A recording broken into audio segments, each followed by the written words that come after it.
Se você quer ter uma ideia de como é conviver com uma pessoa que ou tem o transtorno narcisista ou tem traços muito proeminentes, dê um rolê na cidade de Pripyat, perto do reator nuclear de Chernobyl, e isso vai te dar uma ideia. O que eu quero dizer com isso? Eu tenho uma experiência que eu considero bacana atendendo sobreviventes, não vítimas, mas de relacionamentos, muitas vezes de longa data, com pessoas desse perfil. E, primeiro de tudo, gente, o que eu quero deixar claro é o seguinte. Em alguns comentários do outro vídeo que eu postei, muitas pessoas falaram: Vinícius, mas nem sempre o narcisista ele teve problemas de infância, e porque tem gente que desde pequena é assim e por aí vai. Vamos lá, a gente não conhece muito bem, plenamente, a etiologia dos transtornos de personalidade. Por exemplo, vamos pegar o transtorno de personalidade antissocial. Ali a gente tem algumas questões relacionadas ao mesmo exame de imagem. O funcionamento da comunicação entre o límbico e o córtex pré-frontal, a gente tem problema na questão do funcionamento dos neurônios espelhos, mas não são todos os transtornos que a gente consegue ter essa clareza. Em geral, quando a gente fala de transtorno psicológico, a maioria das vezes a gente está falando de transtornos multifatoriais, ou seja, são uma série, uma gama de aspectos. E também aqui a gente tem que tomar um certo cuidado, porque tem autores que falam uma coisa e vão ter autores que vão falar outra. Por exemplo, o Alexander Lowen, o pai da bioenergética, ele vai bater e crivar que o transtorno de personalidade narcisista ele é um transtorno de desenvolvimento, ele é um transtorno que você traz da forma que você foi criado. Já outros autores não vão falar exatamente isso, né? Eles vão trazer outros componentes. O pessoal da neurociência vai cogitar a possibilidade de um problema no gene U-opioide, que ele ou predispõe ou ele afasta a quantidade de socialização que essa pessoa está disposta a ter, por exemplo. Então é um assunto muito complexo, e o que eu vejo muitas vezes é o pessoal lendo um monte de autores, fazendo uma sopa que às vezes, sendo bem sincero, gente, esses autores não estão nem falando da mesma condição. Quando a gente olha, por exemplo, o narcisismo para Freud, ele está falando de uma fase do desenvolvimento. Então, toma muito cuidado em sair lendo tudo indiscriminadamente, sem digerir determinados autores primeiro. Mas sem mais delongas, vamos para o vídeo. Eu costumo usar muito essa metáfora para explicar para os meus pacientes como funciona essa dinâmica do relacionamento.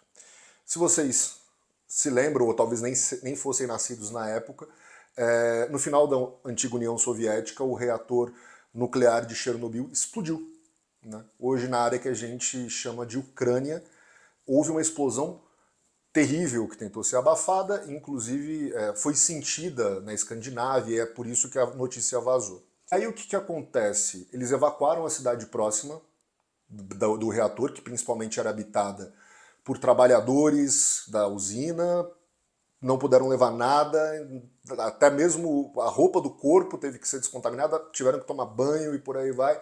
Muitos bombeiros morreram, enfim. Se vocês quiserem, tem uma série muito legal feita pela HBO sobre esse caso. Se quiserem assistir, assistam lá.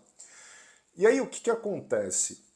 Até hoje, né, Chernobyl é uma área condenada. Em volta do reator foi feito o que eles chamaram de sarcófago, que é uma estrutura de chumbo enorme que tem por objetivo manter o pico de radiação lá dentro. Só que isso não impede que as áreas ao redor, num raio grande, sejam afetadas por essa radiação. Eu faço muito essa metáfora porque para a gente conseguir entender um pouco mais como que se deu, metaforicamente falando, que fique claro, a questão da cisão de self da pessoa em geral com narcisismo.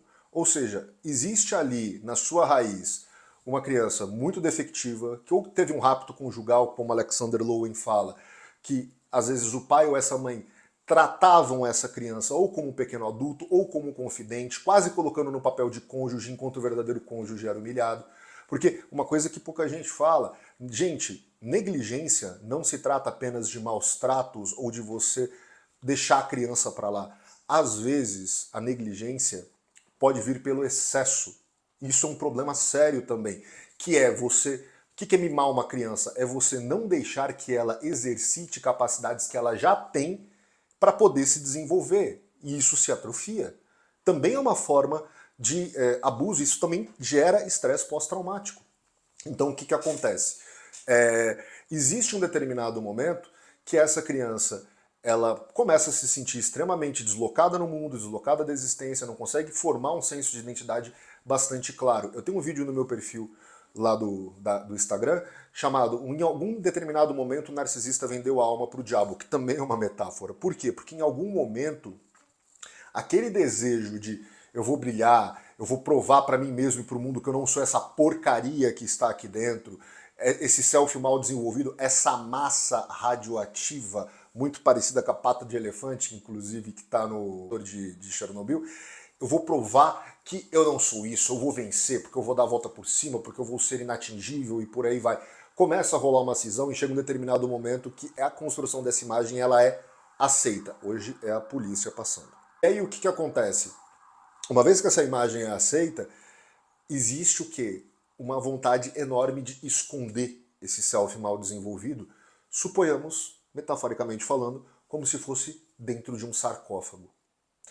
E aí, se você analisar ao redor do reator de Chernobyl, as plantas são vistosas, a fauna e a flora se desenvolveram e por aí vai. E chega a ser convidativo, é um lugar bonito, para quem não conhece a história por trás. Só que é muito complicado você se relacionar com este ambiente. Tem inclusive um quadrinho muito bom chamado Primavera em Chernobyl, do Emmanuel Lapage, que ele ilustra a expedição de alguns pesquisadores que foram, e é muito legal esse quadrinho porque ele traz a cor, em muitos momentos, como radiação. O quadrinho tem várias páginas em preto e branco, só que quando você vê cor, na verdade você está vendo uma radiação que os personagens não veem. Só que estão sendo submetidos a elas. Então, uma vez que você, por exemplo, começa a se relacionar com uma pessoa assim, você acha que está se relacionando com alguém, mas na verdade está se relacionando com o sarcófago, com a imagem. E muitas pessoas viram para mim e falam: Vinícius, hoje, analisando dentro das sessões, eu vejo que realmente eu não conseguia ter acesso a uma intimidade muito grande dessa pessoa. Por quê? Porque nem ele gosta de ter acesso a essa intimidade.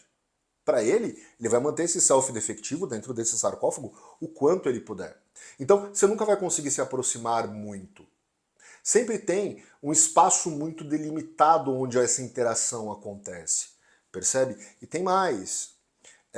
Os neurônios espelho dessa pessoa podem não estar funcionando muito bem em termos de empatia, mas os seus estão.